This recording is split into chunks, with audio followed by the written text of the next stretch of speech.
तीन बातें बताइए जिनके आधार पर तर्क आपका तर्क ग्राह्य हो, स्वीकार हो। ऐसे तीन तर्क मुझे दीजिए, एक दो तीन, बीएड को लेकर। सर सबसे पहले तो आपका बहुत बहुत धन्यवाद कि आपने मौका दिया और बीएड वर्सेस बीटीसी की आवाज उठाई। आपने बहुत महत्वपूर्ण बात की सर। तीन मुद्दे, तीन पॉइंट मैं आपको बताऊंगा और फिर आप कहेंगे कि बीएड को प्राथमिक शिक्षक भर्ती में क्यों नहीं शामिल करना चाहिए। सबसे पहली बात, बीएड के 2018 के बाद नोटिफिकेशन देखने के बाद तमाम बीएड डिग्री धारकों ने प्राथमिक शिक्षक भर्ती के लिए बीएड किया था। उसके पीछे का रीजन ये है कि जो बीटेक प्लस बीएड वाले हैं वो अब ना यूपी टीजीटी के लिए बचे, ना इसके साथ साथ वो यूपी के पीआरटी के लिए बचे, उनके लिए कोई रास्ता नहीं। ऐसे 3 लाख छात्र ऐसे हैं जो सब्जेक्ट कॉम्बिनेशन की वजह से, बीएड डिग्री धारकों की वजह से वो अब बाहर हो गए हैं किसी भी शिक्षक भर्ती से, क्योंकि टीजीटी में भी उनको मौका नहीं मिल पाएगा और ऐसे अभ्यर्थियों की 3 लाख संख्या है। पहली चीज। दूसरी चीज ये है सर कि वो छात्र जो अभी सीटेट का एग्जाम देकर के आए थे 2018 के बाद, ऐसे छात्रों की मात्र उत्तर प्रदेश की अगर मैं बात करूं तो 10 लाख छात्रों की संख्या है। सरकार, सुप्रीम कोर्ट की तरफ से यह कहा गया कि एक्सपर्ट कमेटी नहीं बैठाई गई और इसकी वजह से सरकार नहीं ठोक सकती है अपना दावा एनसीटी की तरफ। तो एनसीटी को इस चीज पर अपना एक्सपर्ट कमेटी बैठा करके जल्दी से जल्दी गजट लेकर के आना चाहिए था। तो इसमें गलती कहीं ना कहीं सरकार की है। सरकार को एक्सपर्ट कमेटी बैठाना चाहिए था और उसके बाद बीएड डिग्री धारकों को प्राथमिक शिक्षक भर्ती में शामिल करना चाहिए था। 28 जून 2018 के नोटिफिकेशन को देख करके अगर देश के 1 करोड़ बीएड डिग्री धारकों ने प्राथमिक शिक्षक भर्ती में प्रतिभाग लिया था तो इसमें कहीं ना कहीं बीएड डिग्री धारकों का दोष इसलिए नहीं है क्योंकि अगर नोटिफिकेशन में साफ तौर पर कह दिया गया होता कि बीएड वाले प्राथमिक शिक्षक भर्ती में नहीं शामिल हो पाएंगे तो जाहिर सी बात है छात्र बीटीसी कर लेते। लेकिन 5 साल का वक्त, सीटेट के फॉर्म का पैसा, यूपी टेट के फॉर्म का पैसा, और यहां पर मैं सर एक और आपकी अंतरात्मा की छात्रों की अंतरात्मा की बात एक मैं आपके सामने रखना चाहूंगा सर, अगर आप मुझे मौका देंगे। वो ये है कि छात्र बिहार शिक्षक भर्ती का फॉर्म भी भर चुके थे और फॉर्म भरने के बाद टिकट भी बुक करा चुके थे और ऐसे में पता चलता है कि सुप्रीम कोर्ट से बीएड डिग्री धारकों को प्राथमिक शिक्षक भर्ती से बाहर कर दिया गया। ठीक है सत्यम, अब दोबारा में आएंगे आपके पास। 13 लाख नौजवानों का मसला तो उत्तर प्रदेश में ही पैदा हो गया। देश भर में सोचिए कितना बड़ी संख्या होगी। विशु यादव जी, आप मुझे 3 बातें बताओ जो इस बात को औचित्य प्रदान करें, जस्टिफाई करें। ये जो संघर्ष मैं देख रहा हूं, मैं इससे बड़ा दुखी हूं। एक ही परिवार के 2 बच्चे आपस में लड़े। मुझे 3 बातें आप बताइए, जैसे मैंने सत्यम से 3 बातें पूछी। जी सर, सबसे पहले आपका मैं धन्यवाद करना चाहूंगा क्योंकि सबसे ज्यादा अगर बेसिक का मुद्दा कोई उठाया है तो वो आप हैं।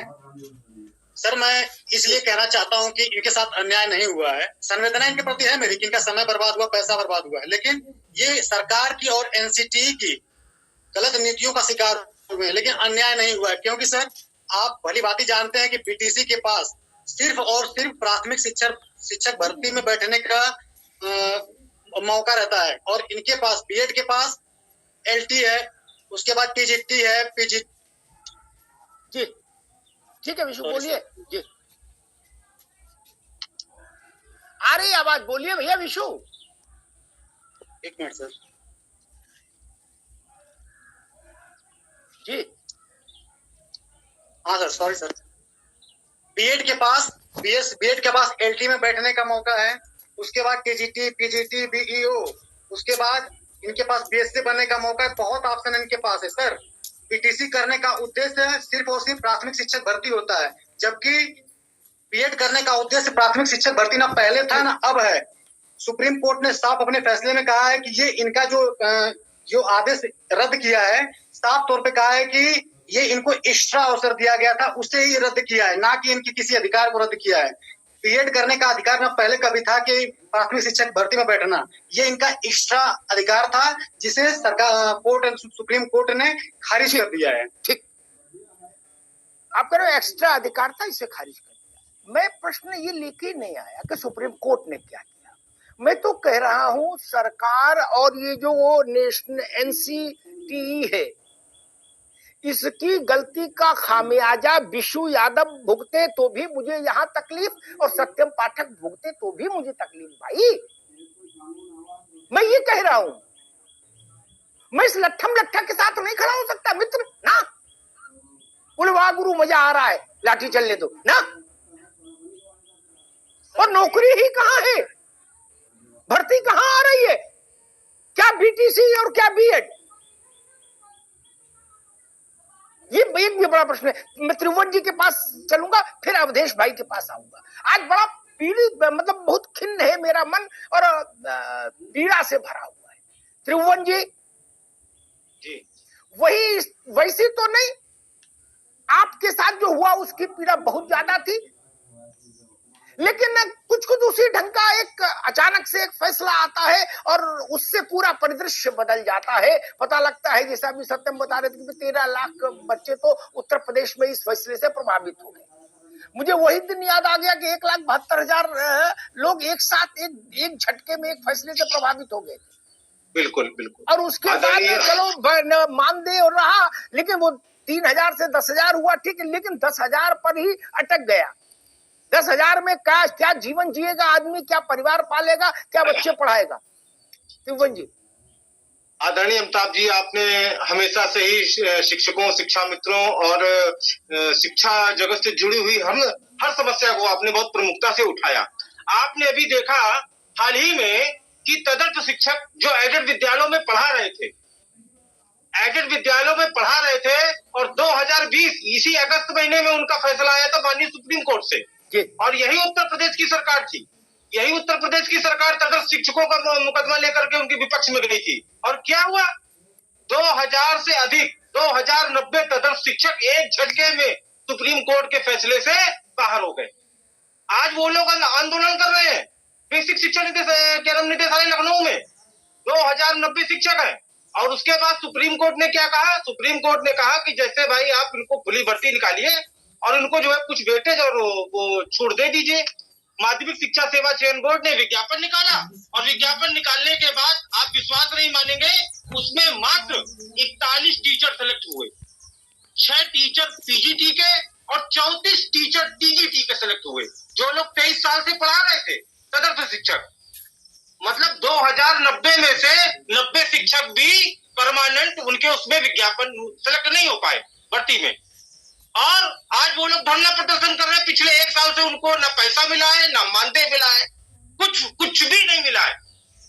आज इसके पहले शिक्षा मित्र 1.5 लाख था, आपने देखा उनके साथ क्या हुआ।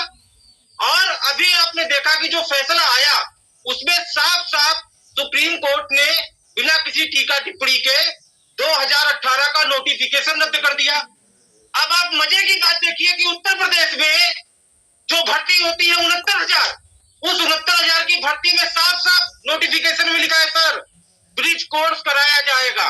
ब्रिज कोर्स 3 साल अक्टूबर से पूरे हो जाएंगे इस भर्ती को, जिसमें बीएड के हमारे अभ्यर्थी शामिल हैं। पूछिए किसी को ब्रिज कोर्स कराया गया क्या, उसका सिलेबस बनाया गया क्या, नहीं हुआ कुछ। ये गलती किसकी है? उत्तर प्रदेश सरकार में जो बैठे अधिकारी हैं, मंत्री जी हैं, ये उनकी गलती है कि आपने भर्ती कर ली लेकिन आपने ब्रिज कोर्स पर ध्यान नहीं दिया। इसी चीज को हाई कोर्ट, राजस्थान की हाई कोर्ट ने कोर्ट किया और ये अदालत में टिप्पणी हुई। ये कहा गया कि आप ये जो नोटिफिकेशन लाए हैं तो ये ब्रिज कोर्स ज्वाइनिंग के बाद कराना है कि पहले। तो इसमें लिखा है कि जब नौकरी में आप सिलेक्ट हो जाएंगे तब आपको ब्रिज कोर्स करना है। यहीं पर अदालत ने कहा कि गलत है, ये आप पहले उसकी क्वालिफिकेशन पूरी कीजिए तब उसको नौकरी में लीजिए। ठीक बात त्रिभुवन जी, आपने महत्वपूर्ण बात कही, ये बुनियादी बात है, ठीक बात कही। अवधेश भाई,